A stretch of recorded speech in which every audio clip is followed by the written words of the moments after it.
あ、あるとマイクみたいになりたい。でも電話してくれない。オークランドとブックレンドから世界チャンピオンバーチャルプローズ始まるよ。バーチャルプローズ。To my motherfucking man, 50 grand, the alcoholic man, inject a tall can in his bloodstream if he can. Biggie Smalls, the 50 stroker, MC provoker, chocolate tie smoker, huh? I like to max and Maximas and Acuras. Your girl butt cheeks, I'm smacking, huh? The raw rapper, spine snapper with the little, cause on my lap, a shot, the but I ain't your fucking comforter. And if I ever fall in love, I bet I'm fucking her. Ask the if I didn't choke her. If she try to front, then I drop the Chucky Booker on. Episode 48 of the World Champion Sound Virtual Pros Podcast. My name is Al, aka the Big Al Boski, aka Henny Omega, aka the Bandman, aka Bougie Nagata, aka Two Phone Scorpio, aka Playboy Hardy, aka Cactus Jack with the Batman, nut, and one half of the Holy Scheming Army, one half of Blemolition, one half of the Heavenly Thotties, my main oos, Mike.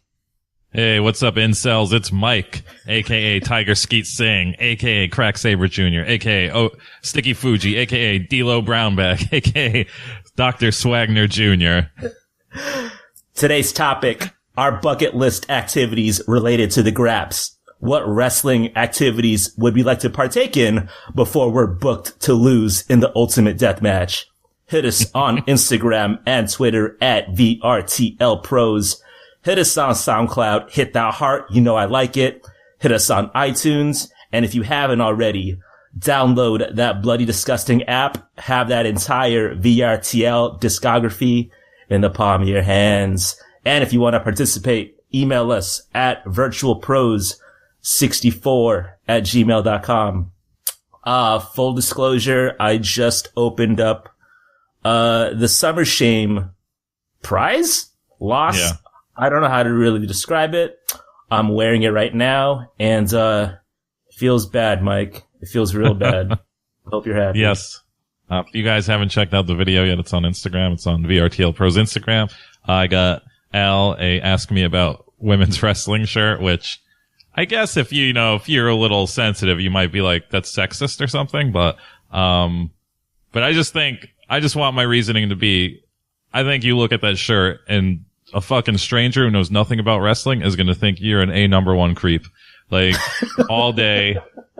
I showed it to a lot of people that have no interest in wrestling. Right. And I showed various amounts to my co-conspirators, and yeah, like my one friend who I always take advice from on this is just like, yeah, dude, that shirt makes me uncomfortable. Just like, if I, he's like, all the shirts he was showing me are bad, but that one, makes me uncomfortable to think about, cause he doesn't know anything about wrestling, so.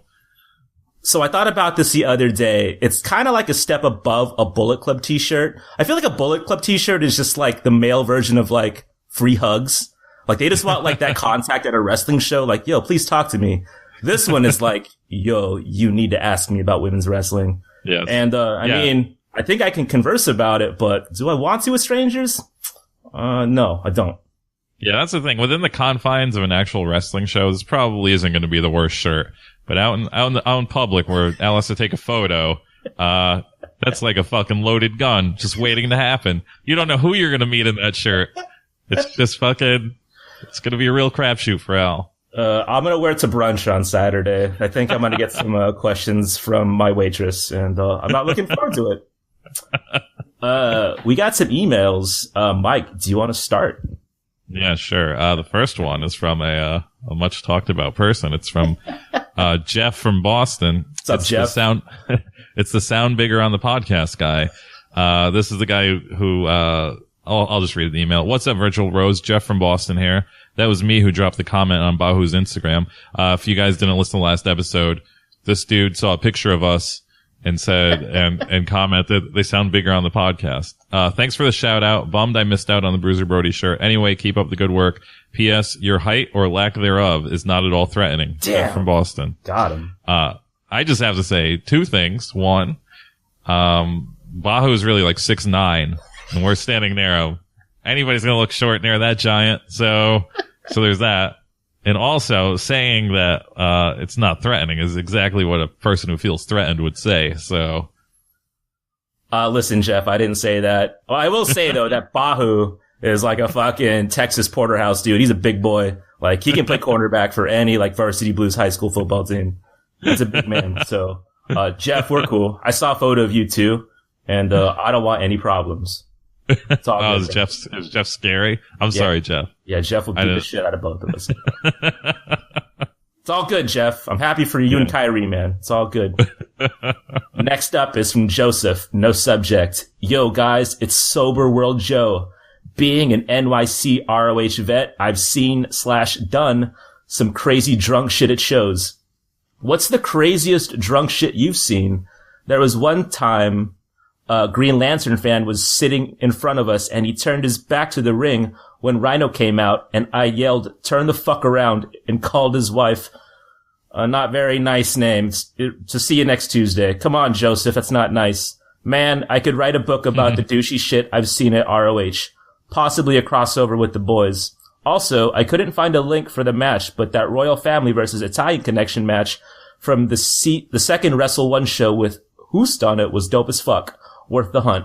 Joe, aka Josuke Santa Maria, aka Swoley Anderson, aka Phineas U. Godwin, incredible name, aka Dragon Lee. I haven't really seen any wild ass shit, like when it comes to people getting too fucked up. Like, I really haven't even seen fights. If anything, like, I'm pretty much the drunkest person on the show, and I'm still pretty charming, so I don't have any stories there. Yeah, I've been to a fair amount of stuff. I've never seen anybody super drunk, except when I was really little, and I can't prove this guy was drunk, but I just assumed he was. But I was at some show that the Ultimate Warrior was wrestling on, and this was at like the Hartford Civic Center back when that existed. And, I remember we had like floor seats, and there was somebody like, we got there early, and there's somebody like all the way in like the nosebleed seats, and like he was just screaming, "Warrior!" And this was like even before the show started. He just screamed it through the whole entire show, just like that, just "Warrior!" just over and over and over again until the Ultimate Warrior match, which wasn't obviously until the main event. And like, I just assumed he must have been like the drunkest dude ever, but, yeah, that's like the only thing. I've never seen anything wild. You got next. Next is from Fat Gay Rax. It's all one word. I don't know. Might be a foreign name. It says Edge's rated R superstar spinner belt. That's the subject. Virtual pros. This is Fat Gay Rax, aka the Blacktop Coolie, aka What's Eating Eddie Gilbert's Grapes, aka Brian Danielson, the American Sagan, aka Cactus Mac. He did it before instead of after, like everybody else. He switched it up. Good. Do you guys ever hear that weird old black guy who's super into women's wrestling that calls into Observer Radio? Is his name Jim from Virginia? I can't remember his name, but he is real passionate and knowledgeable about contemporary women's wrestling. He sounds kind of damaged and borderline creepy, but I think I trust him. I wonder if he ever saw 90s AJW. I hope you know the guy I'm talking about. Anyway, stay up and be free. Fat Gay Rax. I'm obviously familiar with Jim from Virginia. If anybody's listened to a call-in wrestling radio show ever in their lives, they've heard this guy. I've never once in my life thought he was black, though. So I don't know. He sounds like the old creepy guy from Family Guy. So he doesn't really sound like a black dude to me. But, do you think he sounds like a black dude? It never crossed my mind that he was black, so. Okay. Yeah, that's the best way to describe this guy. Very, real passionate and knowledgeable about contemporary women's wrestling. And it is very creepy because it doesn't matter what the subject is, he'll always spin it into women's wrestling somehow. And and he has that old, like, wobbly voice, so he sounds like a real creep. So maybe he's not a creep, I don't know, but, there's something there. There's something not all there, I think. Something. Yeah, he calls in a live audio wrestling too, and like the way that like John Pollock and company like are so straight-faced when he's talking about like booking decisions related to Becky Lynch is pretty incredible. It's pretty commendable. So salute to you guys out in Canada. But yeah, Jim from Virginia is kind of like like lightweight celebrity when it comes to like pro wrestling personalities. I don't know. Yeah. I know about because, him, dude. Because who's still fucking calling in to fucking wrestling radio shows, man? You have to be super dedicated. Also, the show, like, he calls into the Wrestling Observer show that's on at like 3 p.m. Like, what's this dude do? What's he calling in wrestling shows every day at 3 p.m.? That's like a ridiculous time to call in. I don't know. That's just fucking weird as hell. I don't know. Yeah, I get like the 5 o'clock like drive time, like call in sports people, but like 3 p.m., like you gotta be on like forever summer vacation to do that. I don't know. Next up is from fellow 916 Gang Mike, titled Pump the Goddamn Brakes, Mike. Hey guys, look, I got your backs. You know this. I've been down since day one and rep the brands in public. But one Michael Dick done went a step too far, and I wouldn't be a true fanboy if I didn't call him out on it. If I didn't call him on it. Last ep, Mike went in on whiny ass wrestling dorks for talking shit about ancient ass Onita, going so far as to tell them that they need to learn their fucking history, quote unquote. Now, while this sentiment is 100% correct, I'm pretty sure Mike isn't the guy to be delivering this message. You see, over the last decade and across a wide variety of different podcasts, Mike has proven that he himself doesn't know a goddamn thing about history. Here's a small sample of his historical illiteracy. At one point, he thought dragons existed. He thinks peas haven't always been green. Not entirely convinced vampires are fictional. And also, despite growing up in one of the 13 colonies, he knows nothing about U.S. history.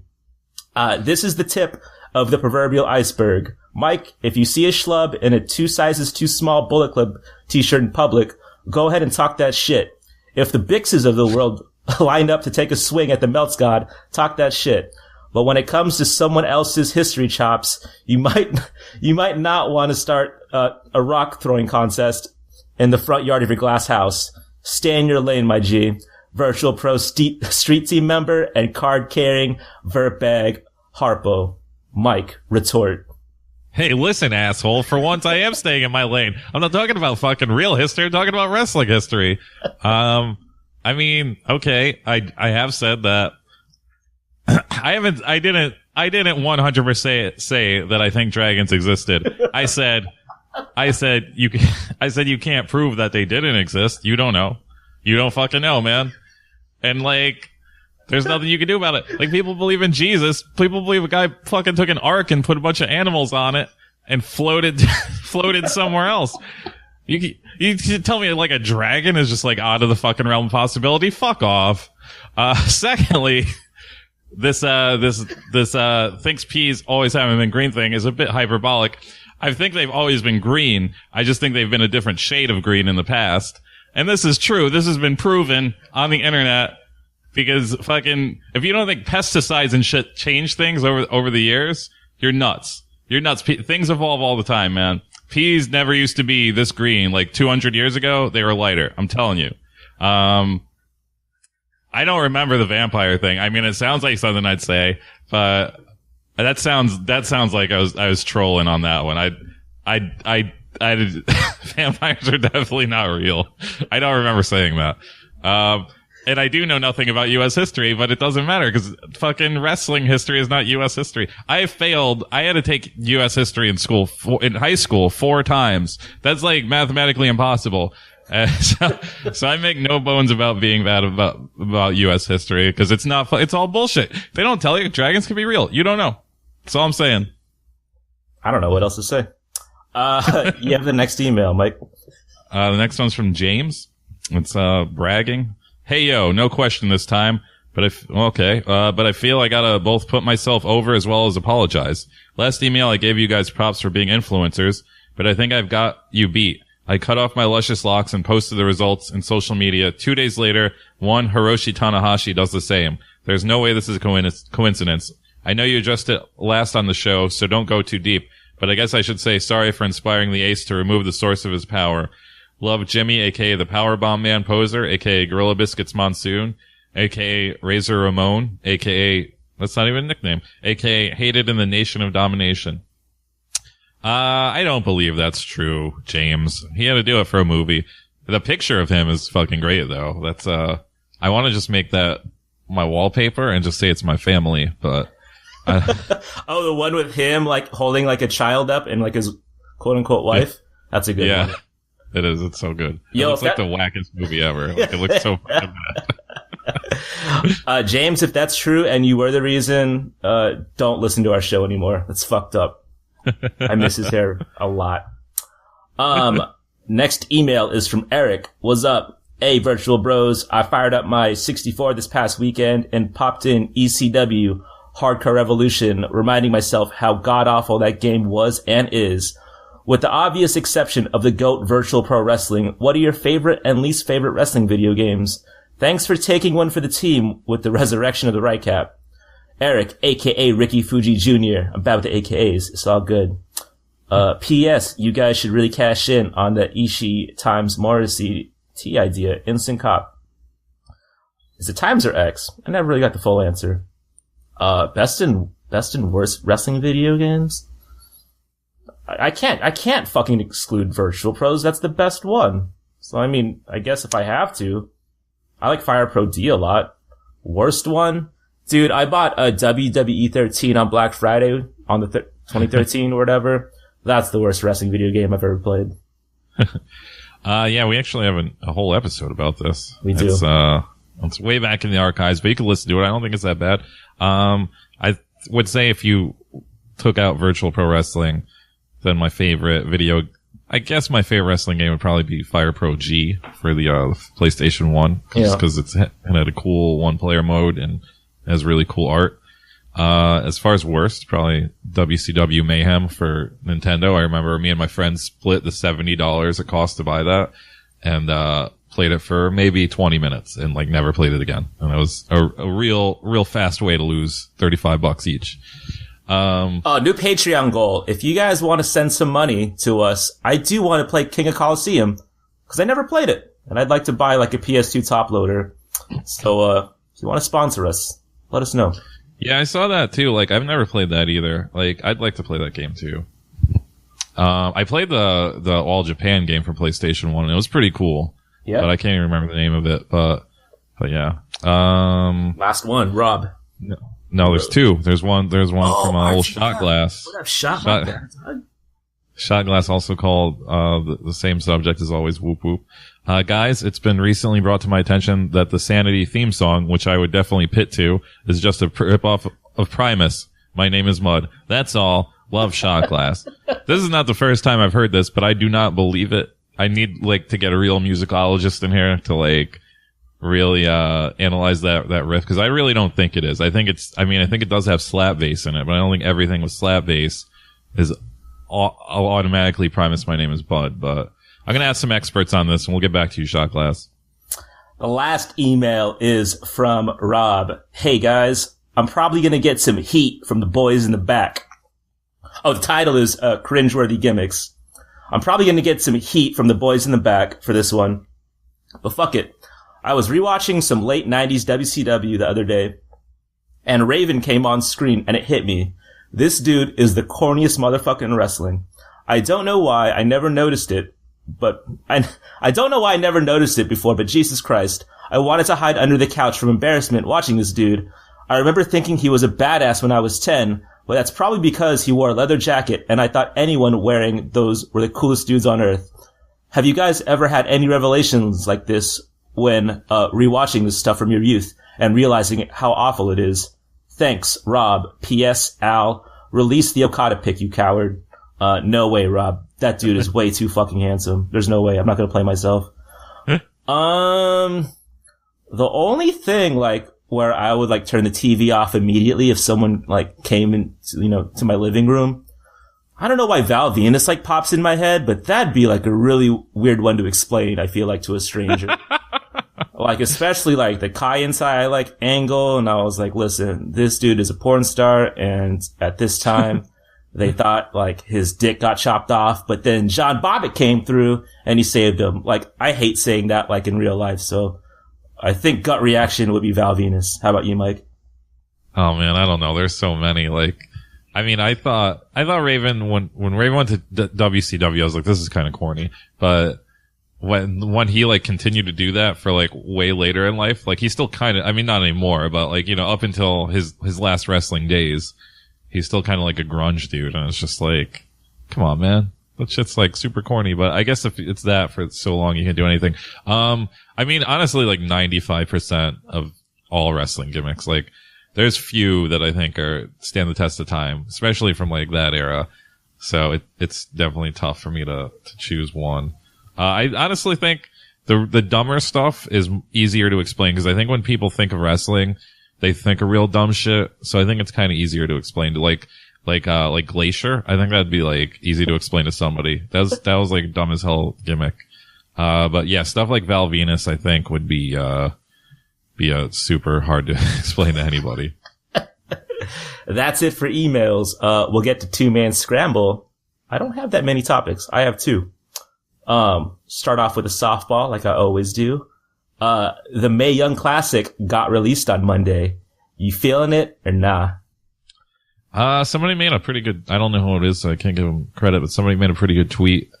It was pretty simple, and it just said, the matches with one good wrestler in them aren't that good, but the ones with two good wrestlers in them are good. And I mean, that's kind of how it is, because there's a lot of bums in this tournament, basically. But, you know, there's just people that are going to just show up for one fucking match and lose. So it wasn't like, you know, it wasn't like this big thing, like you would know, like every first round match is going to be a 5-star match. But I thought whoever Kimberly's fake name is now, against, fucking Jazzy Alpha Female, I thought that match was really good. I thought the Kairi Sane match was really good. There's one other one that was in there that I thought was really good, but yeah, the rest of it was dog shit. I know, I want to say dog shit, but it was just kind of like, you know, it was just, you know, you're not seeing anything insane. And the music was really bad, but again, like, you know, it's songs they're going to play once ever, so I didn't expect it to be like great music. I skipped around and I kind of only saw one match. But I do have two opinions about it. The Kairi Sane match was super good, but yeah, like Mike and I have been throwing up that Stardom gang sign for about 2 years now. So like, these are kind of matchups like we've already seen, I feel like, but it was still pretty well done. But Bianca Belair, hello. Like, I'm not going to stand yet, but. Is that the ponytail girl? Yeah. Okay. She's super good. Next topic, kind of my biggest one here. So Hypebeast, they recently posted an article titled Wrestling Merch and Fashion, a Love-Hate Relationship. And, it essentially talked about how like there's this like new influx in interest, which is kind of making it harder for quote unquote OGs to sell their wares. There's a line in the article that reads, recently a major influx of wrestling selling pages on Instagram has made it difficult for retailers who have long been in the game. So I got two questions. One, does this shit, like, does it sound like spilled milk to you? Like New Jacks are selling wrestling t-shirts nowadays and kind of making it a thing? And two, do you give a shit that people are allegedly posing to be wrestling fans in 2017? No, I don't care that it's like, I don't care that it's people just like buying these shirts that don't care about wrestling. I don't give a fuck about that, because like I see kids all day in Metallica shirts, like shitty Metallica shirts that are fucking way too young to even give one shit about Metallica, but it's just like, it's what's cool now is to wear shit like that. So I don't care about that. And yeah, it is kind of spilled milk. I kind of noticed that this was going to happen like a few years ago. Not that I'm some kind of fucking wizard when it comes like market wizard or anything, but no, when I started looking for old wrestling t-shirts like a few years ago in like vintage stores and Goodwills and stuff, I would notice like vintage stores started like, you know, slowly creeping up the prices on the wrestling shirts until they became unaffordable. And I was like, that's it. This is over. This is going to be a thing. And it now is a thing. So yeah, it is kind of spilled milk. I mean, what are you going to do? Like, we went into some stores when you were here, and one of them had like a Buff Bagwell shirt for like $75. And it's like, I understand like you have to pay New York City rent, so I'm not going to bust anybody's balls for like when they have a vintage store for like raising the price a little, but it's like, yeah, man, it sucks that like some kid in like the Midwest probably like comes up on those shirts all the time and just pays like, you know, like doesn't charge $75 because he doesn't own a store. So, I mean, there's nothing you can really do about it. Yeah, you know what that means when people are posing? It means fucking money. And like, I kind of get like you want to buy from someone that has love for the game. Like, for those that don't know, I'm pretty deep, I feel like, in reselling merch these days. And I think there's like some level of like, well, I think I would buy from Al because he knows what he's buying. But if there's another guy that figures out the market secrets, I can't be mad. I just got to get better. So yeah, that's business. That's just like, it's competition. I'm not mad about it. So I don't know. The more eyes that are on this product, the more money like is available for everybody. So I'm not too bummed about it. Yeah, and it's just, like I said, it's just like the Metallica shirts. Like, me and Doan from Kissing Contest that has been on the show episodes ago, we always joke about it, how, like, every day we see a Nirvana shirt. Like, every fucking day of our lives in New York City, we see at least one Nirvana shirt. That's being, like, fucking generous, or liberal, because it's just, like, it's usually, like, 20, 30 Nirvana shirts a day. So, of course people are gonna buy wrestling shirts that don't give a fuck about it. That's all I had. Okay. This is an easy one. If you were a wrestler, would you collect your own wrestling dolls? Fuck yeah, I would, dude. I have a huge ego. Of course, I'd buy doubles. Absolutely. Of every single one? Yeah, why not? Well, it depends on how poppin' I was. Like, if I was Razor from Authors of Pain, I'd probably be buying doubles because I'm not gonna get that many figures, I'm guessing. But if I was like John Cena, like, after 2006, I'd probably stop. Yeah, that's the thing. I think I'd get sick of it after a while. It's just like, the fuck. I mean, it's weird the first time, and it ceases to be weird. And I'd probably only pick them up if they were fucking, like, real dumb. Like, real dumb ones. Like, ones where, like, they're just like, oh, like, how they used to make, where it's just like battle suit, Stone Cold Steve Austin, where he's, like, wearing, like, a fucking suit of armor or some shit. Like, I would definitely get those, but the normal ones, it's just like... Yeah, they had, like, this Shaq series where, like, there was a lot of, like, people, like, in scuba suits, like, underwater, like, warriors and shit. Yeah. I would buy that for sure. I'd triple up on that, but I don't know. Yeah, because, like, we're on the Twitter, and, like, people repost the pictures of the new dolls that come out, and they just they all look the same to me. Like, they're just like, oh, this is a new Asuka, and it's just like, huh, that looks just like the one they just put out. I cannot tell what they changed about it. So, like, I would just, like, after the first one, I'd be like, I don't fucking need these anymore, man. They all look the same. Who fucking cares? We talked about, okay, so basically what we talked about in the beginning of the show was that Al lost the old Summer Shame tournament. And I must say, this was the most dramatic Summer Shame tournament of all time. I was just on the edge of my seat. It was perfectly booked. We chose perfectly where it came down to the last match, which was, that we bet on, which was Shinsuke Nakamura versus, Jinder Mahal. And I was like, the whole time, I was like, Shinsuke Nakamura is winning by disqualification. Like, he's definitely winning this match. I'm fucking losing this. I was so upset the whole time. And then it's the shittiest match ever.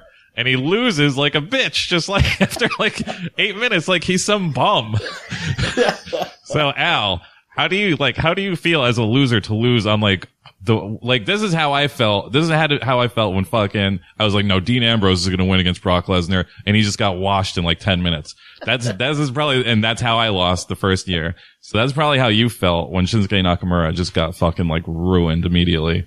So this is going to be kind of a long explanation. Like, I'm going to take you through like a roller coaster of emotions. So this bet started off Saturday with NXT.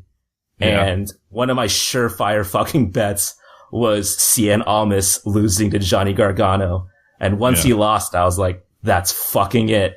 And I think I walked out of that event down 2-1, right? And then I ran off 4 straight and I was like, holy shit, I think I'm gonna do it. And then Sasha beat Alexa Bliss for the title, which I think no one had. And I was like, that's it. Like, I got it in the bag. Like, Shinsuke's definitely gonna win.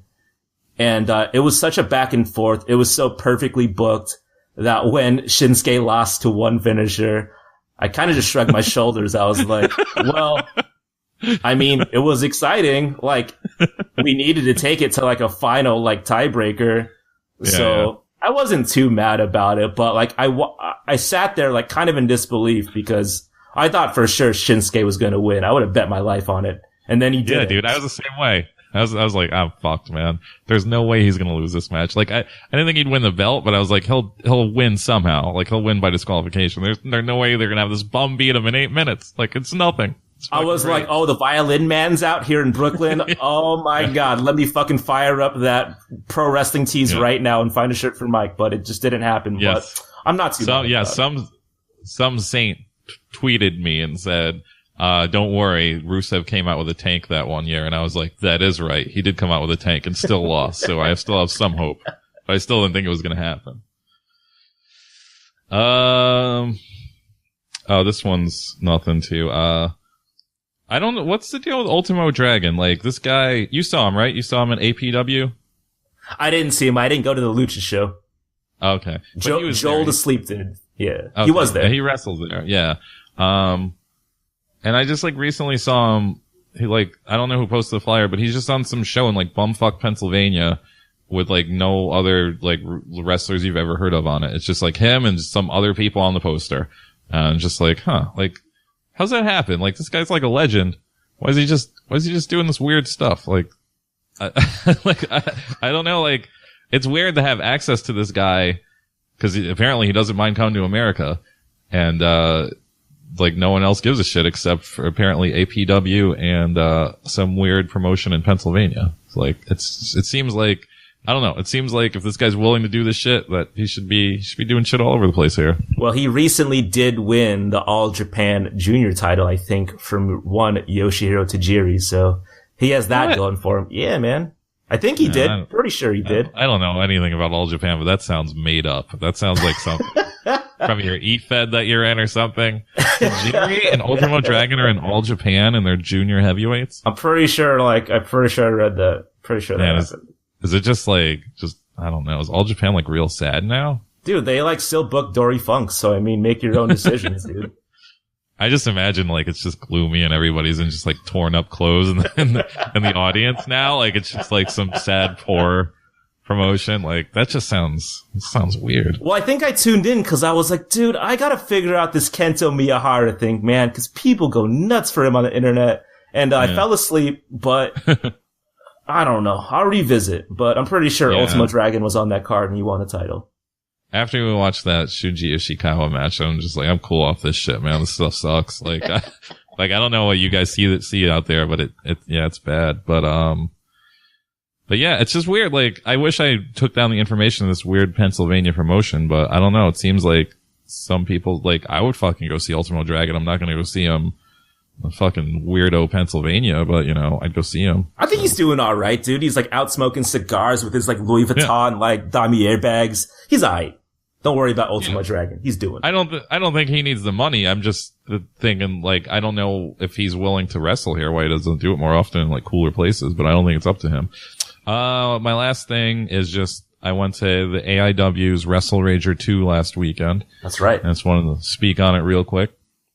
I went with listener Joe. He's out there. We drove up to Cleveland, and this whole card took place outside of a bar called Now That's Class, which is like a punk bar in Cleveland. It's probably one of the punkest punk bars in the country. It's very well known, and so I was like, I got to go to this because this is going to be some wild ass shit. And it did not disappoint. This is one of like the funnest wrestling shows I've ever been to. The whole thing was outside. $4 PBRs, which like they're tall cans, which is whatever, but it's just like you're allowed to drink and smoke and do whatever. Probably not smoke weed. I didn't smoke weed out there, so I don't know. Maybe I'm sure that was allowed to actually. Like who's going to stop you? And yeah, it's just wild watching wrestling. And you know, I live in New York, so it's like they're like if there's like a restaurant or something, it's just near a fucking dumb building. Like everything's near a dumb building. So like it's weird seeing wrestling in a backyard and like you just see like actual houses all around you and shit, and you're just like, man, what do the neighbors think of this? This is some wild shit. And there's like one kid like watching from outside his window. There was like there's like 2 kids on a dumpster just watching from over the fence. Even like Matt Cross, Son of Havoc, was like watching from over the fence. Like, it was just fucking weird. It was like a real weird place to see wrestling in, for me at least. And, yeah, it was just fucking amazing. It was super fun. Sandman was like the main attraction. He came out. He doesn't wrestle anymore. He just comes out and canes people. He does his entrance. And, you know, he's got it right. Like, if Sabu pulled that, if Sabu was just like, okay, I'm gonna come out, I'm gonna break a table, and I'm gonna go in the back, I'd be like, that's cool. Like, let's go see Sabu. So whatever. I don't need to see Sandman wrestle. I just need to see that entrance. And, it did not disappoint. He did come about 2 people away from me to pick the person to chug beer with, and I was kind of disappointed for a second because I was like, oh man, I was so close. But then I watched him do it, and it looked so messy, and I was like, I'm fucking straight that wasn't me. Like, I would be embarrassed the whole rest of the show, just covered in beer. And I wore a white shirt like a fucking moron. So like, it would have been horrible. You got blood on that shirt, right? Yeah, that's what I'm I'm gonna build up to that. But yeah, the wrestling was good. We're super close. There's a wrestler named Daniel C. Rockingham, who wrestles in like Independence, I think in the Midwest, and I think he wrestles in like North Carolina and stuff.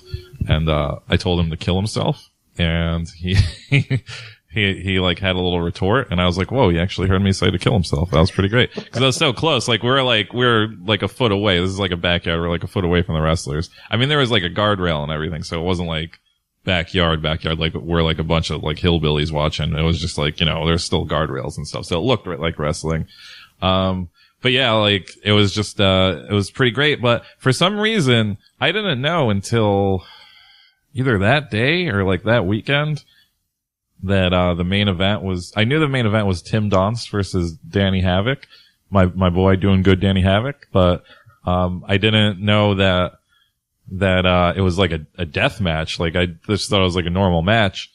So I was like, oh man, that'll be cool to see. And like, the whole time I don't really realize that, like, I'm like, I could touch like the ring from where I'm standing. And I'm just like, I won't be like a crazy death match. It'll probably just be like barbed wire boards or something. And so then they bring out all these fucking light tubes, and I'm just like, oh man, this is it. This is where I die. This is like the end of my life is right here. Cause, I'm going to get hit with some of this shit, and it's going to suck. But it was like, you know, it was pretty cool to see up front, like that stuff happening.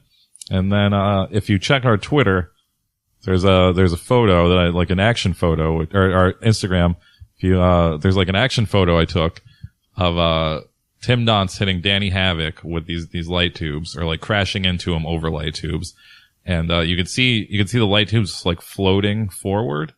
And like pretty much like right in my eye line, like you could see that happening in the photo, which is amazing. Like, this is an amazing photograph, because iPhones usually just take the blurriest ass photos, but this is just like, clearly I'm about to get hit with these fucking fluorescent light tubes. Yeah, it looks like a fucking like National Geographic photo. It's incredible. So yeah, then like a split second later, I just feel like all this shit hit me. And I'm just like, oh, that sucked. Like, that fucking sucked. But it didn't hurt or anything. Like, I was fine. Yeah. But then 3 seconds later, I look down at my hand, and I'm like, that's not my blood, but that's somebody's blood. And I'm just like, So I think I like poured beer on my hand to wash it off or something. And then somebody else pointed out that they're like, it's on your shirt too. And I was like, fuck. Like, I was like wearing this white shirt. I have these blood splatters on it. And I'm just like, oh, this is gross. Yeah. But Joe actually got cut from it. Not badly. Like, he got like a little nick, but, he's like a man. Yeah. He's like a man though. So he's just like, whatever. But yeah, way. Like, but, yeah, that was a little too close for comfort. It was fun though. It was real fun. I got way too drunk after and passed out by like 10 p.m. and woke up like 3 hours later, which sucked, but, it was super fun. Like, if they do shows, if AIW does shows at Now That's Class again, and you guys didn't go this time, you definitely should go if you're in the area, cause it's fucking super great. It's amazing. Watch it on videotape. I think VRTL Austin, I think that's the leader, but VRTL Cleveland, if you're from Cleveland, let us know. Should we come there next? Yeah, I mean, that's the thing. If we have enough listeners in that area, I don't know if we do, so. I don't think we do either. We're going to Texas, it's fine. But, Midwesterners, have your say if you actually want us to come out there, cause, Yeah, it seems Austin would be the leader. But yeah, that's it. That's it for my 2-man scramble. All right. Up next, today's topic, our bucket list activities related to the Graps. What wrestling activities would we like to partake in before we're booked to lose in the Ultimate Deathmatch? Please stay tuned.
And welcome back to Virtual Pros, episode 48. Today's topic, our bucket list activities related to pro wrestling. I think I came up with this topic because Mike and I have done some traveling because of the podcast. We've made it a point, we've kind of centered these trips around pro wrestling to check out other cities and do other things. So I thought, what's really our dream scenarios if we were to do this and we had unlimited money? We're trying to do these things before we die. So, Mike and I think came up with 3 things, that we'd like to do before this whole project or our lives are over. I guess I'll go first. It's pretty basic. I hope the way you explain it, are all of yours trips to places? 2 trips and one they're all trips, but 2 trips, but one thing. Okay. I guess. Okay. I think mine might be I have 1 trip and I think the other ones are a little more abstract. So we never match up anyway with these topics and it always makes for a good topic. So it's totally fine.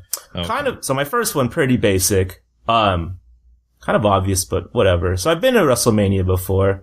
That's always a good time. I've been to SummerSlam at the Staples Center. Not such a good time. The Staples Center to WrestleMania has been pretty bad. But I think my dream scenario would be to sit ringside at the next MSG pay-per-view and double points if it's a Royal Rumble. This actually might be the most impossible one because sitting ringside is I think $3,000 and I don't want to sit alone. So I'd have to find a willing participant to sit with. Along with that, I kind of feel like they're not going to run MSG anymore because they're kind of in bed with the Barclays Center. But if it happens, I think I'd throw down the money to at least visit Madison Square once. To see the Knicks, whatever. To see wrestling there, I think would be kind of a moment. You were there for WrestleMania 10. That must have been incredible. Even though, I know you're an East Coast guy, but that's a moment for sure. Yeah. I was still young enough to just be whatever though. As stated at the beginning of the show, I failed U.S. history, so I have no sense of history. So it's just yeah, who fucking cares? It's a fucking arena. You're next. Oh, okay. So my first one is this is the trip one. Yeah. What was I gonna say? Oh yeah, I don't think ringside. Well, they're never going to run MSG. They don't even run Raw from MSG. It's too expensive to book MSG now. So yeah, it is pretty impossible. But shit. Yeah, you'd only have to go to a house show. They do make they usually do a Christmas Eve house show that's supposedly off the hook. But I've never been to it. But supposedly that's the best house show of the year. But yeah, who goes to wrestling then? So right. For mine, I think I think 2 of mine are achievable things, and the other one's probably just not gonna really happen because it would require too many things. But the first one is a trip, and it's I'd like to go to like a big event at like the fucking Arena Mexico or something like that, or the other big one there, because I just like I said this like a couple episodes ago when I talked about Lucha, but I think that would be like the ultimate atmosphere for me. I could be completely fucking wrong. I've never been there. I don't know what it's really like, but just being like these small shows in New York and like these people being so pumped on wrestling, like I just imagine it'd be pretty wild actually seeing it there and experiencing everything else that goes along with that, like looking at all these weird masks that probably cost like $2 and just like paying whatever for beer. Like I assume beer is cheap. Like I just assume it's a wild, almost dangerous time, because that's the other thing. I'm just like, I know the climates in Mexico fluctuate a lot, so I would have to make sure it's like I would be going with enough people where I don't feel like I'm going to get murdered too, and enough people to know that somewhat know what they're fucking doing. Wrestling experts or people from Puerto Rico, are those shows still as crazy as they were in the 80s? Like, are people still like filling cups of pee and like pouring it on people? Because that's what like this Arena Mexico talk kind of reminds me of. Like, you'd always hear stories about like fans in Puerto Rico just going buck, and I think that'd be like something to see. But Arena Mexico would be kind of cool to see as well, like live.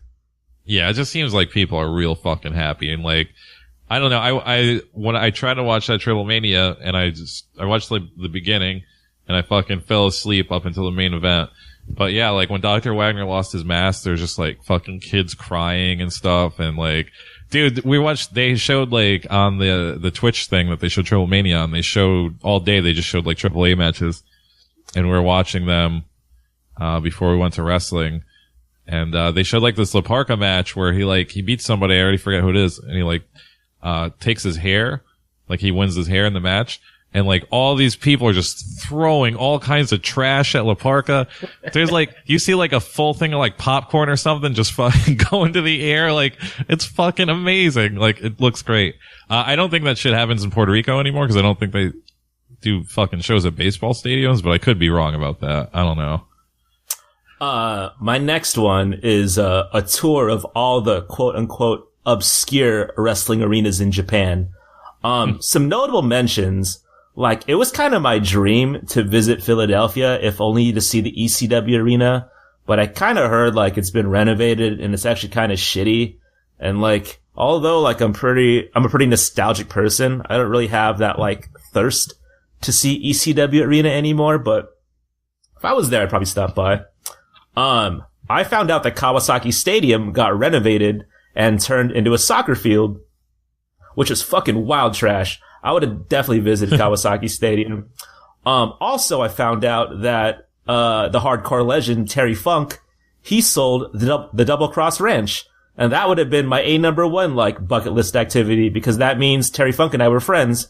And he was like, hey, I'll come over. But, he sold it. I guess he made $1 million, and like he's trying to move to New York or some shit. This happened a long time ago, mind you, but, the Double Cross Ranch is no more. But kind of makes me sad. But yeah, like, I would love to see like the KBS Hall in Kyoto. I've never been to Kyoto, so it'd be an excuse to see this place.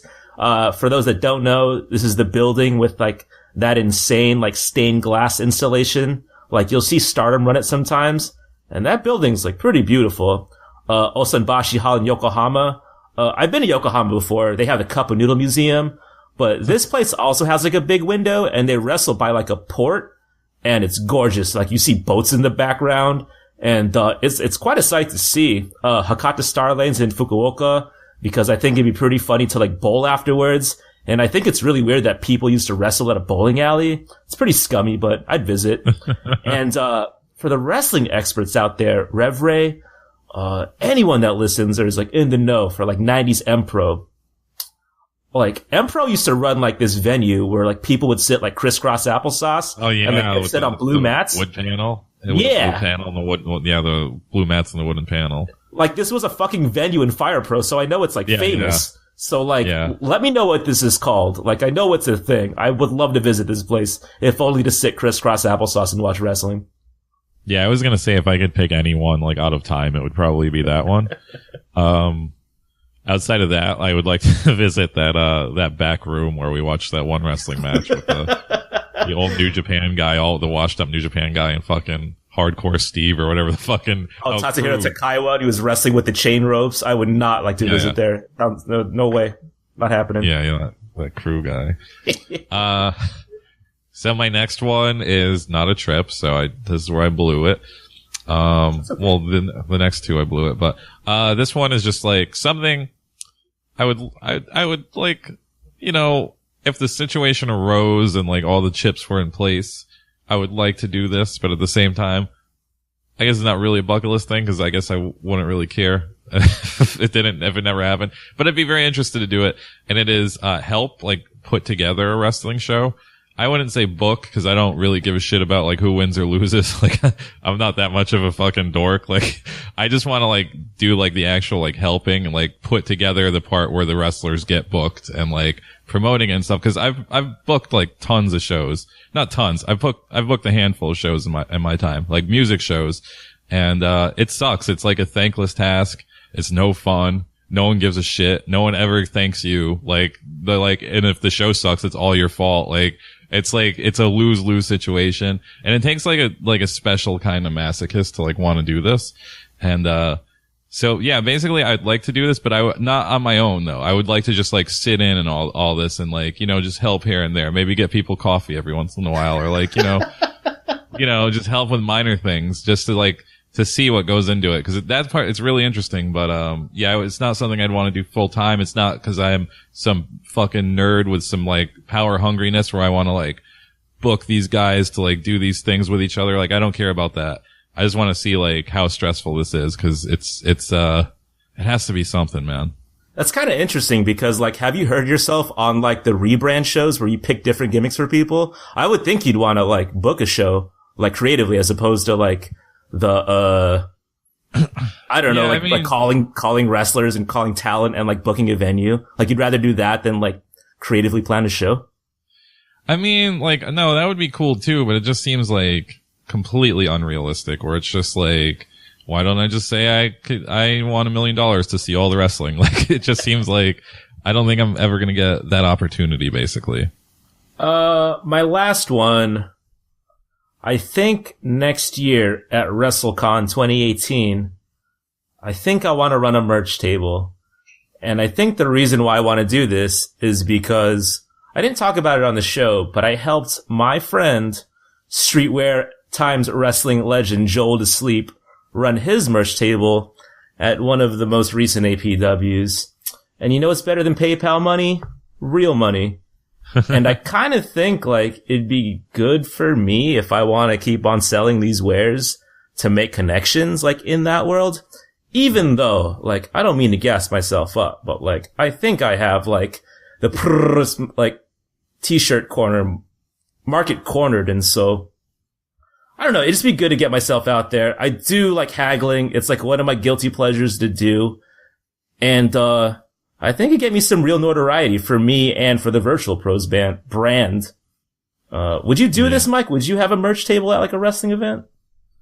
I don't know. I mean, it seems like it would be okay. It's not something I would, unless it's just all my own stuff, then I would do it. But I wouldn't want to sell old stuff. That's just, it's taken away from my stuff basically. So I wouldn't want to sell old stuff. I just love haggling. I don't know. Yeah.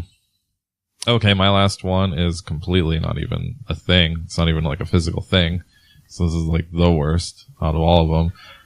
But I would like to get some mainstream press for Virtual Pros. And not by mainstream, I just mean not wrestling. Just like, I think, cause that would be like some justification for me basically, where I'm just like, yeah, this is really working. Because, I mean, it's cool that we're on Bloody Disgusting. That's like a non-wrestling thing. So it's cool that somebody recognizes us from a non-wrestling background, but I'd like more of that, where, you know, I could show my family and friends and they would respect me and my work. Like, do you have a dream publication, like where we get that interview, where we get that look? No, I don't even care. I could fucking as long as, I mean, you know, I don't want some bullshit one, like some bullshit thing that only gets like a couple thousand, fucking hits. Like we're already on like a gigantic website. So like, you know, it can't be anything like like lower than that, really. Like, but something on that level where, like, you know, people will read it without you fucking linking it to them, basically. Something on that level, which is, you know. Joe Budden, DJ Academics, if you're listening, like, I'll fly out. If you want us on the show with Nadeska, I'm down for it. Complex. Yeah. I'm not even thinking of anything that gigantic. I mean, maybe that'd be nice, but it's just like, I don't know, like shit, when people say shit that are into wrestling stuff, that's cool. It's cool, but you know, I think the next step would just be to just that we're justifiably like good at doing this. If it's like a real thing. Well, you know what that means though, dude? We gotta stop talking about Super Delphin and we gotta start talking about Roman Reigns. Like, that's really how we're gonna get that's the thing. Like, that's what you know, this is what now we're going to get into the psyche of me and like all of my insides. But no, I mean, that's, you know, I think about that often. Like, you just have to balance it in the right way. You don't have to do that. You just have to be really good at another part of your show in order for people to get on your side about it. And then like, and you know, we have like a really good fan base of people that like are in the know and they're not fucking some other fans out there that are creepy. Al showed me somebody else showed me a picture of this man with a Sasha Banks Barbie doll with all the clothes off. And so like, I don't want that fan base. I don't want that at all. I don't want those people listening to this, but I want somebody like cool listening to this. That's like, you know, I can get over the fucking Japanese 90s nerd shit they talk about because I just like how they talk about it. And, so yeah, I think, you know, that's what kind of justification I would get if it was from like a mainstream publication or, you know, whatever, instead of just another wrestling thing. We'll figure it out. We will. Up next, the mixtape with Katsuyori Shibata, Manami Toyota, Timmy Lou Retton, and Hiroshi Ono. Please stay tuned.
All right, we are back here on Virtual Pros, and this is the Virtual Pros mixtape segment. We have a playlist over on YouTube. Just search Virtual Pros mixtape, or you know, just subscribe to our channel or whatever. And we have this whole playlist of these wrestling matches that we talk about at the end of the show. You could watch them too before sometimes they get deleted, so you got to watch them in a timely manner. And yeah, and these are the matches we picked, and Al's going first.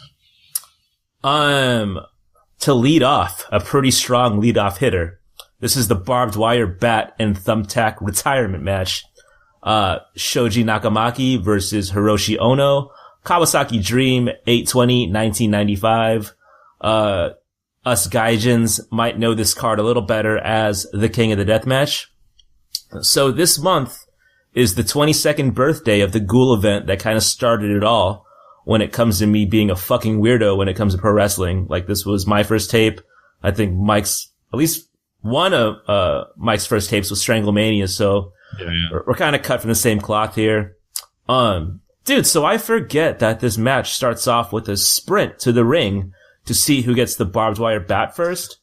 So, like, not related, but NXT, like, on their Instagram, they, like, recently had, like, their combines, like the NFL combines where they test the rookies.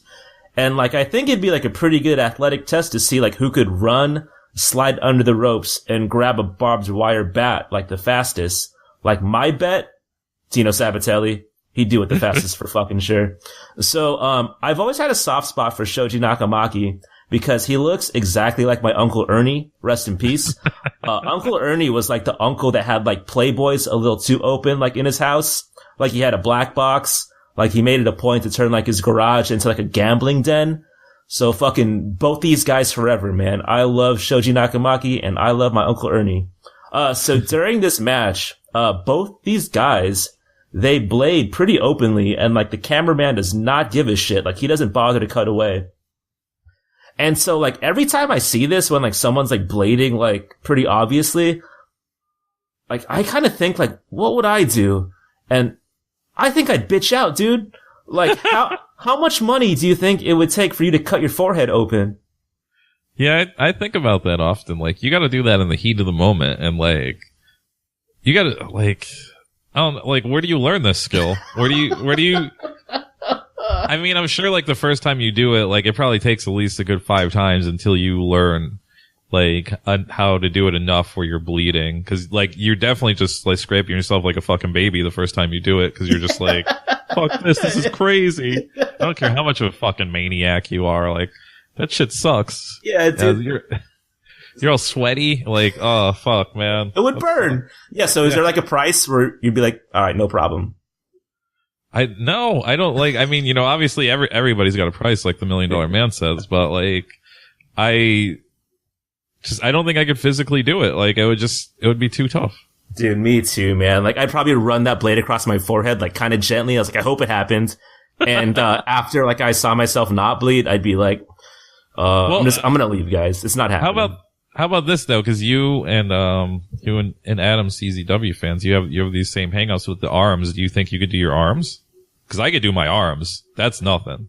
Oh, I would much rather cut my arm, but still, dude, it would, yeah. I don't know, man. I think there's something to the effect of like not being able to see it, and that might help out. Yeah, plus it's your fucking forehead. There's not a lot of like meat there, man. That's just like, that's some thin skin, man. I mean, that's why I probably bleed so easily, but still. Also, I think I would cut horizontal, but like you have to blade vertically, right? That's why like Abdullah's forehead looks like that. I think going up and down 12-6 would be infinitely worse. Oh, I don't know, dude. I just wouldn't do it. 10 grand maybe tops, and I still think I'd back out. Yeah, dude, but the near falls in this match to me are so iconic, like along with the bumps. Like, I'll never ever forget, like, Ono taking that fucking Jeff Jarrett, like, finisher, like, elbows first into that tray of thumbtacks. Like, this has to be, like, the best sub 8-minute match of all time. A total classic. This was the best match on the card, I think, by far. What do you think, Mike, about this match? Man, I don't, damn, man. You think this is, well, yeah, I don't feel that strongly about this, but. I love this match. I mean, I do love this match, but as far as wrestling goes, I don't love it because of that, but, I love it because, yeah, this is on Stranglemania. If you're a Stranglemania fan, you'll know this match better as Lama Nama Numi versus Deadly Fred. Deadly Fred is played by Hiroshi Ono, and Lama Nama Numi is Shoji Nakamaki. And so, like, it is so weird watching this match without the ICP commentary. Luckily enough, when we got into Cleveland on Friday, we decided to watch Stranglemania. So I had just watched this match a couple days before I watched it for the show. And, so I'm very well versed in the ICP commentary. So as like Al said, I like always remember, like, I remember the beats because I've seen Stranglemania so many times. So I remember, like, where they say everything. And, like, yeah, when he's like trying to blade himself, and it's just like out in the open, like Shaggy Two Dope's just like, what's he doing? And then, like, Violent J is just like, never mind that. And it's so good. It's so fucking good. But yeah, there's just like there's so many iconic ICP, fucking one-liners from this match. This is where the famous chick jeans can't stop razor wire comment comes from. And I'm pretty sure this is also where backstab and fuckface Lama Nama Numi, like all the great lines come from this, or Lama backstab and fuckface Numi. But yeah, it's a hard match for me to talk about because it's so ingrained in my head. Like, there is very few wrestling matches I've seen more than this match. And like, the only other ones are probably on the same tape. So there's very few things I've seen in my life. These guys are like, if you say a wrestler's outfit is t-shirts and jeans, I just immediately imagine these guys. These guys are the penultimate t-shirts and jeans wrestler guys for me. Cause they like, that wasn't like a look until like when this was modern. Like people didn't wear t-shirts and jeans as their normal wrestling attire. That would be if there's like a street fight or something. Yeah. But these guys could only wrestle in t-shirts and jeans because they look like idiots if they wrestled in anything else. They just look like fucking like dads or something, man. They're not like jack dudes. They're just like some kind of like they're like your Uncle Ernie basically. They're just, you know, they're your uncle. So like, yeah, they're just dudes. So they have to wear this outfit. And so they just like, that's just so iconic, that look to me. I love that Hiroshi Ono shirt. Like, that is one of the most what the fuck shirts ever. Let's see. Yeah. And outside of that, I was just like, I wonder what these guys are up to now. Cause I mean, there's no way to find out, but like, I imagine they're leading some very like humble lives right now where they're probably not doing anything too crazy. I bet Shoji Nakamaki may like drive a truck. I did see though, I looked on Cage Match. Shoji Nakamaki wrestled until like 2003 or something. Good for you. And there's a tab on there that's like match. It's like match guide basically, where it points you to their best matches. Yeah. And, his best match was, Cactus Jack and the Headhunters versus Leatherface, Nakamaki and Terry Funk. I only bring this up because this match somehow got 4 stars in the Wrestling Observer. I don't remember whatever match this is. Who fucking knows? But this got 4 stars. And when I was looking, cause I was on the site anyway, so when I looked at the tag match we're talking about later on, that got 3 3/4 stars in the Wrestling Observer.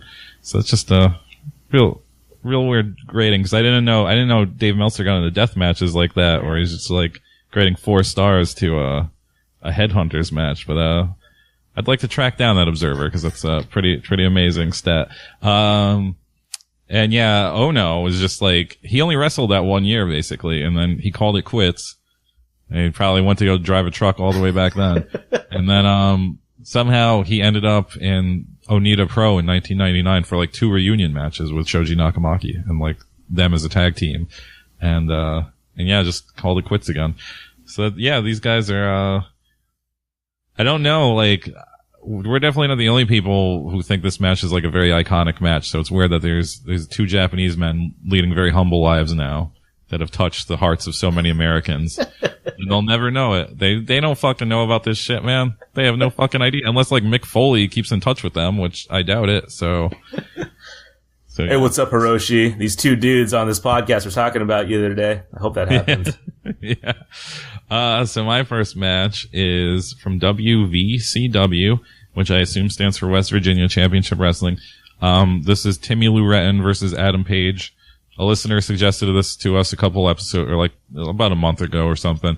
I'm sorry, I always forget who suggests these, but you could pat yourself on the back. So you suggested this. And I just was like, oh, that's cool. And then when this episode was coming up, I was like, I thought Adam Page was Adam Cole. So I was like, oh, that's topical. He was just made his debut on NXT TakeOver. So I'll put that Adam Cole match on this playlist. But it's Adam Page. It's not Adam Cole. It's the other one. That kind of just looks like, they kind of look like the same guy. Like, not exactly like the same guy, but if they did a brother tag team, you'd be like, yeah, I could see it. And I think the person who recommended it was like, yeah, this is really good. There's like one comment, cause it only got 300 views, and like the one comment's like, this is a 5-star match. and it's not a 5-star match. It's, they're wrestling in a very tiny ring. It's like, it makes me uncomfortable to look at it, cause it's just like, it's real tiny. And these guys aren't, I mean, yeah, they're not small guys, man. They're not like super tiny guys. Especially Timmy Lou Retton. He's doing this whole gimmick where he's like Mary Lou Retton, but he's a chubby black man. So, he's not anything like Mary Lou Retton, because she was a tiny white woman. So yeah, this is a match. There's like a whole story behind this match. Like, Timmy Lou Retton is a major underdog, and, Adam Page is like the ass kicker from ROH. And so he has to like conquer him.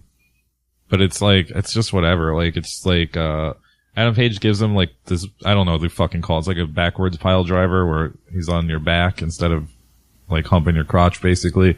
And, it looks real fake because like Timmy Lou Retton's head doesn't come anywhere close to hitting the mat. And then like he has to act hurt for like 5 minutes over it. And it's just like, and there's a lot of that. Like basically the story of this match is Adam Page doing all these like power moves to Timmy Lou Retton and him not giving up. And then yeah, at the end, which is very impressive, Timmy Lou Retton does a fucking shooting star press out of nowhere. This dude is having trouble climbing up the ropes every single time he climbs up the ropes in this match. He does not look like a dude who should ever be attempting a shooting star press. And then he fucking doesn't. It's just like even him setting up the shooting star press is just like, it doesn't even look like he could do an elbow drop. And then and it's just like, holy shit, man. Like it is fucking really impressive. Like I was just like, holy fuck. Like if I saw it in real life, I would have fucking flipped my shit. Like that was something. So even though this match is just like, I don't know what like the big deal about this match is, but like that part, I was just like, whoa, that's some shit. What did you think though, Al? Okay. So I kind of get that like Timmy Lou Retton's gimmick is like being a gymnast from America, but like borrowing the last name from like a women's gymnast from like 1984 seems like wild dated. Like if you're gonna do that, just go by like Timothy Mochianu, like or something. I don't know. Also, if you're listening by any chance, what's up, Dominique Dawes? I've been seeing you. Whoever mixed the audio for this video, like, needs to be fired. I watched this with headphones. Oh, yeah, that's what I forgot to mention, man. These fucking announcers, it's not their fault, man. They're acting like everything in this match is like the most devastating thing that ever happened in a wrestling ring, and they're screaming so loud. Like, it's like this is like the most hideous fucking thing I've ever listened to. Yeah, I was getting really upset about that, actually. It was like way too loud, and like I could only hear out of the right channels, so like you need to redo this. Like it's not good. Even though it's like kind of overboard though, I do think one of the biggest positives of this match is the commentary. Like they are really going balls out with like selling this neck injury. Like I kind of feel like all American wrestling should have like a Southern man calling it. It just kind of fits. I sorta take back clowning Adam Page like a couple episodes ago. But in this match, he looks like a shoot pro wrestler, man, and I can kind of see the appeal after watching this match. Although he's like, oh, I'm a dude with wet hair and a goatee, like everyone looks like that. Like, I kind of get it. He's good. All that shit talk I was talking about Timmy Lou Retton, though, I take it back. Like, the distance he got on that shooting star press is fucking incredible. This ring is small, but like I've never seen anyone go that far out for a shooting star press. I thought this match was pretty good. Whoever recommended it, good work. I enjoyed it. My last match of the night is Manami Toyota versus Plum Mariko, All Japan Women's Wrestling Queendom 327.94. The reason why I picked this match, I guess 2 reasons. I mean, it's a Mae Young season, so I'd be like, yo, let's put a women's wrestling match on the mixtape, even though that's not very rare. Asking about women's wrestling. Asking me about women's wrestling, I'll fucking answer and talk to you about it. Secondly, friend of the show, collaborator, Aya, she made a t-shirt recently for Manami Toyota, and she was flicking with it on Yahoo Japan, and I was super happy for her because, I mean, if you think about it, she got a shirt on Bull Nakano and Manami Toyota. Who can really talk that shit but Aya? So congrats to her. Mike, do you know anything about Plum Mariko? Nope. No, not one thing. So Plum Mariko was like, I think the first person I heard that actually died in ring. I think she died from a Liger bomb, which is kind of fucking crazy. Like, what a way to go out. But, I think she died in 97, and so I think this is like the 20th anniversary of like, her death, and whoever uploaded it like mentioned that. So there you go. Manami Toyota's theme, it sounds like a theme song for like an Italian focused cooking show. Plum Mariko, she's dressed like Marty Jannetty for some reason, and I kind of don't get it. I hope she's like a big Rockers fan. Literally 6 seconds into the match, Manami Toyota power bombs Plum Mariko, and then like just puts the boots to her. And that's why I fuck with like All Japan Women so hard. Like, they do not care about pace. Like, you want to see a brain buster? Fuck it. I'll do it like in 2 seconds. And it's like pretty fun to watch. Although, like, there's 17 minutes of like pretty sensual groundwork, which is cool. But like, you know, watching this match, like I was on my phone a lot. This match does pick up though when Manami Toyota, like, she just kind of decides to jump on Plum Mariko 3 times on the outside, which is like pretty crazy. There's one time where she like does like her patented like drop kick, like 2 feet to the chest, and then her fucking head like bounces off the concrete, and I was like, oh man, she cracked her skull like Great Sasuke, but she seemed okay. Manami Toyota then hits her moonsault. Mike, think fast. Best 3 moonsaults ever. Go. I would say Great Muda. I'd probably say Liger, and I don't know. I don't know a 3. I can't pick one. I don't like Muda so much. It's a little too fast. I go with Kabashi because he's like a big man and like he had some hang time. Kurt Angle's is super good because he got some ups on his. And, you know, asking about women's wrestling, I think Charlotte has a really good moonsault as well. I can't fully recommend this match. I did a lot of iPhone like scrolling through it. It wasn't bad, but I've seen Manami Toyota like wild out way harder than this. R.I.P. Plum Mariko. Mike, what'd you think? Yeah, I don't know. Off the air, I told you I had the most notes about this match because I lied to you. I was just like, yeah. Really? I mean, I was kind of. That's weird. Yeah. I just realized I was just like looking from far away, and I was like, "There's a lot of lines there, but this is all nonsense. This is just like fucking bullshit." Yeah, I wrote down Plum is a cool name. That's a real cool name to have. Yeah, it makes me like just like I like her. Her name is Plum. I notice a lot of the women, they have names after fruits and stuff like that, and that's it's pretty cool. I like it. Keep it up, ladies. Yeah, now there's a lot of erotic holds and stretches in this match. It's this is somebody's fetish out there, and it made me uncomfortable to watch because I'm just like, how much are they going to do this for? Because it's going on there's a lot of it going on. At the point, Manami Toyota does a rolling cradle for a minute. Like, she just fucking, I don't know I'm sorry, non-nerds that are listening to this and you don't know what fucking rolling cradle is, but it's a wacky move. Like, to do it for a minute is, pretty crazy. There's, once she hits her outside the ring, one of the young girls is, wearing a polka dot mask with a clown nose. It's like a clown mask. Who's this girl? Hey guys out there who know lady wrestling. Who's this clown mask girl? Where can I see her matches? Cause, I'm interested in a clown mask girl. It's, isn't that Commander Bolshoi? I have no fucking idea, man. Could be wrong. Somebody out there, some supreme nerd, somebody who knows this shit better. Let us know, because I'd like to see that mask in action. Manami Toyota looks like she smells really good. She doesn't look like I wouldn't say she has a smell like a, you know, I wouldn't say like a festive smell, but she probably smells really earthy, probably. Like that. Like maybe some like, you know, old leather. Not leather, but you know.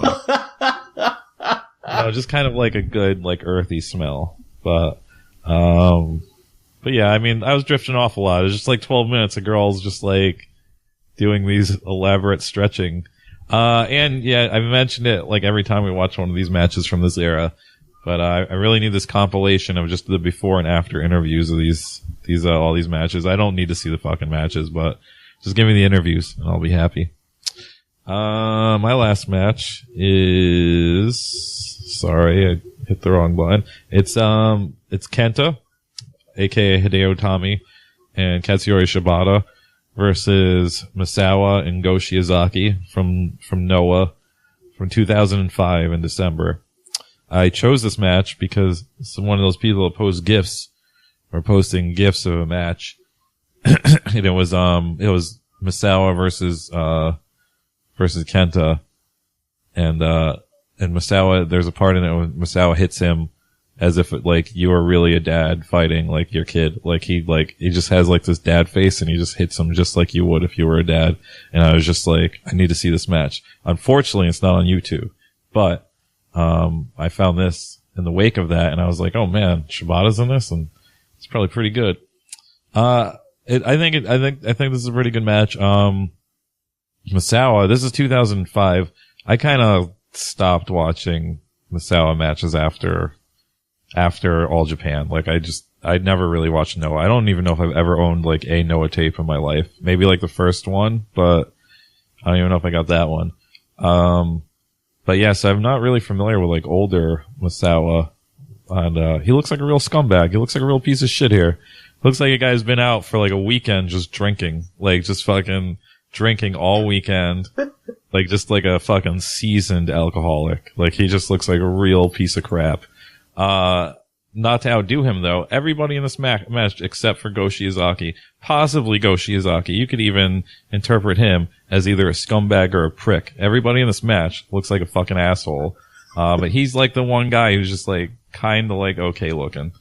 I got really high when I watched this match, and so the story probably doesn't like make sense to anybody else, but I thought it told a really good story where just like this old broken down piece of meat Misawa are trying to fend off these two young guns, and they're just like running circles around him and just fucking kicking him in the face and elbowing him. Even when he's like minding his business on the ring apron, they're just running up to him and like forearming him in the face so he falls off. It's just like, it's pretty amazing. And just Go Shiozaki, I'm not familiar with this guy really one bit. I do know that in Japanese, Go means 5 though. So I like that his name is 5 Shiozaki.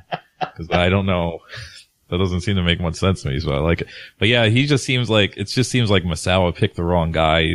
He was the only young prick that would get Misawa's back, but he's kind of weak. And they're just fucking with this old man. And like, he's getting in there too, but they're definitely getting the best of him. At one point, Shibata and Kenta team up to do a super springboard forearm where Misawa, out of all people, not the smaller Go Shiozaki, Misawa is on Shibata's shoulders, and Kenta does the springboard forearm into his face, and fucking Misawa does like a backflip. Like, it's just like, it's pretty ridiculous. Yeah, and outside of that, like, I really gotta, like, I'm never gonna order it, but if somebody could just ship me one of these, like, best of Shibata DVDs, I would take it. I would watch it. I'm probably not gonna buy it though. But, yeah, I thought this match was really good, but I think it's more so because I pretty much like all the people in this except for, Go Shiozaki, because I don't know who he is. And I just never seen it before, so it was very interesting to me. What did you think, Al? Dude, so I always forget that Kenta's theme music is like a mishmash of like mid-2000s mixtape anthems. So I kind of like always imagine Kenta like in his 555 Soul hoodie being like, yo, Misawa-san, like, you heard that new Saigon or nah? That new Red Cafe, you like it? You fuck with it? And Misawa's like, get the fuck out of here. Mike's hate of the recently retroed takeover shirt is unfounded. This shirt is a fucking banger. Mike, you need to take that shit back. It's so good. Kenta, like, he's throwing these kicks so hard. Like, I really feel like you can hear like his leg cutting the air. Like, he throws them with such malice. So if you had to pick, who would you rather get kicked by in the chest? Kenta or Shibata? I don't know. Yeah, I think like, I have a feeling Shibata's like smaller here, and he's definitely throwing those kicks super hard. But he's still bigger than Kenta, so I'd probably not want to get kicked by him the most. I'd probably pick Kenta too, because he's a little shorter. But man, he was really going for it. As we all know, one of Misawa's famous tics, aside from checking his waistline on his pants, is like always moving his shoulder around like he has a Charlie horse. Experts, do you know, like, if he ever got this looked at? Like, email us. No. Well, he never got his pants fixed. That's that too. More, why did he never buy pants his size? I mean, it's just like, it was an easy fix like years ago, but he's just doing it forever. Just like, just buy him one more new pair of pants. That doesn't have that problem. If you know the answer to one or both these questions, virtualpros64@gmail.com. I'd love to know.